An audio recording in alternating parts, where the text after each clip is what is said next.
বন্ধুরা আমার নেতৃবৃন্দ বলেছেন অপরূপ টিভি অনলাইন।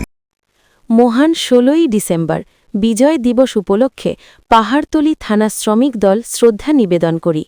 উপস্থিতি পাহাড়তলী থানা শ্রমিক দলের সাবেক সভাপতি জাকির হোসেন মিঠু ও মহানগর যুবদলের পরিবেশক সম্পাদক খোরশেদ আলম ও পাহাড়তলী থানা শ্রমিক দলের সাধারণ সম্পাদক সাবেক সাধারণ সম্পাদক শফিউল বশর ও আরও উপস্থিত ছিলেন অঞ্চল হকার শ্রমিক দলের সভাপতি মোহাম্মদ মুনির, মেট্রো হক্কা শ্রমিক দলের সাধারণ সম্পাদক মোহাম্মদ ইসমাইল।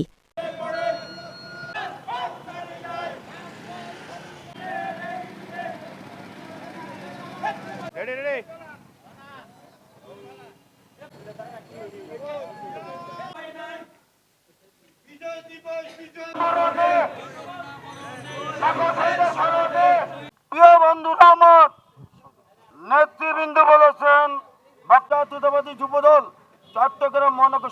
আমি সবাইকে ধন্যবাদ জানাই। আমাদের দেশ নায়ক তারেক রহমান 25 তারিখ আসছে।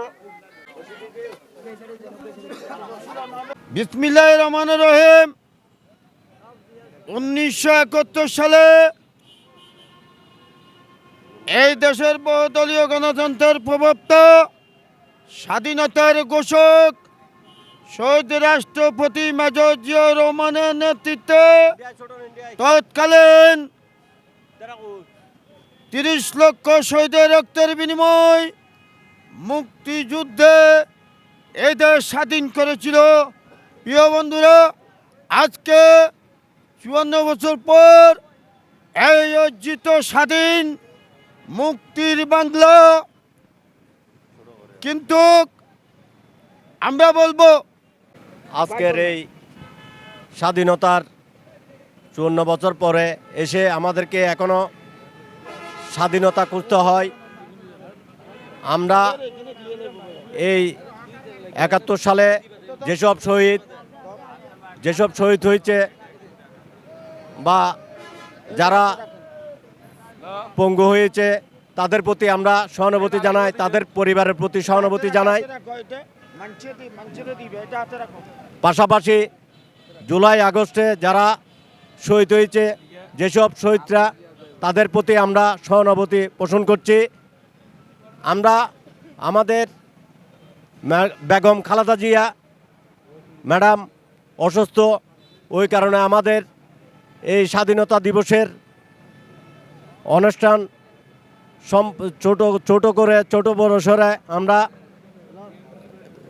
শেষ করব। শহীদের স্মরণে আজকে আমরা যে পাহাড়তলী থানা শ্রমিক দল, অঞ্চল হকার শ্রমিক দল, আমরা সবাই মিলে শহীদ মিনারে শহীদদের প্রতি স্মরণ জানাবো। এবং আমি আরেকটা কথা বলতে চাই, এই যে নির্বাচন নিয়ে যারা বানচাল করার চিন্তাভাবনা করতেছেন, আমরা তাদেরকে হুঁশিয়ারি করে বলতে চাই, আপনারা এই চিন্তাভাবনা বাদ দেন। আগামী নির্বাচন এবং জাতীয়তাবাদী নির্বাচনটা সুস্থভাবে সফল করতে গেলে করব আমরা বিএনপি জাতীয়তাবাদী দল এবং সারা বাংলাদেশের মানুষকে নিয়ে আমরা নির্বাচনে অংশগ্রহণ করব। ধন্যবাদ সবাইকে। অপরূপ টিভি